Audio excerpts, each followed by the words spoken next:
पल्लवी, आप सभी का ग्राम सेवा न्यूज चैनल में तहे दिल से स्वागत करती हूँ। ग्राम सेवा न्यूज चैनल महाराष्ट्र में भिवंडी, शिरडी, सूरत, नासिक, सोलापुर, बेंगलोर इन सभी शहरों में गुजराती के साथ साथ मराठी, तेलुगु और हिंदी माध्यम के द्वारा प्रसिद्ध हुए।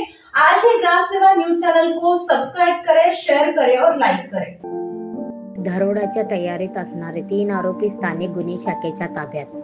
धाराशिव जिल्ह्यात मालविषयक गुन्ह्यामध्ये अडकलेल्या आरोपींची माहिती मिळवून चोरीचे गुन्हे उघडकीस आणण्यासाठी जिल्हा पोलीस अधीक्षक माननीय श्रीमती रितू खोकर व अप्पर पोलीस अधीक्षक श्रीमती शफकत आमना यांच्या मार्गदर्शनाखाली स्थानिक गुन्हे शाखेच्या पथकाने मोठी यशस्वी कारवाई केली आहे। स्थानिक गुन्हे शाखेचे पोलीस निरीक्षक श्री विनोद इज्जपवार यांच्या आदेशावरून सहाय्यक पोलीस निरीक्षक श्री अमोल मोरे, श्री सचिन खटके तसेच पोहको विनोद जानरव, समाधान वाघमारे, नितीन जाधवर, फोना बबन जाधवर, चालक पोहको मेहबूब अरब, पोको विनायक दहीहंडे व प्रकाश बोईनवाड यांच्या पथकाने 17 जून सायंकाळी 7:30 वाजता पेट्रोलियम दरम्यान ही कारवाई केली आहे। गोपनीय माहिती वरून कारवाई।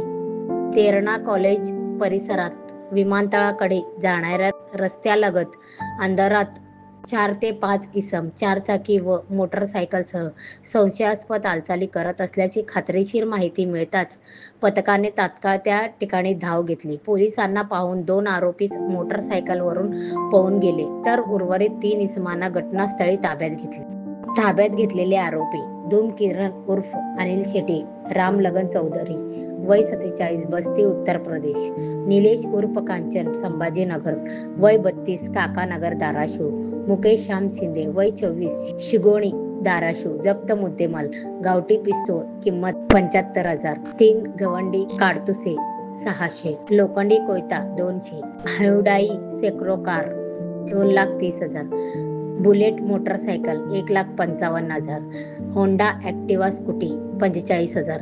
एकूण जप्त मुद्देमालाची किंमत 5,05,800 रुपये।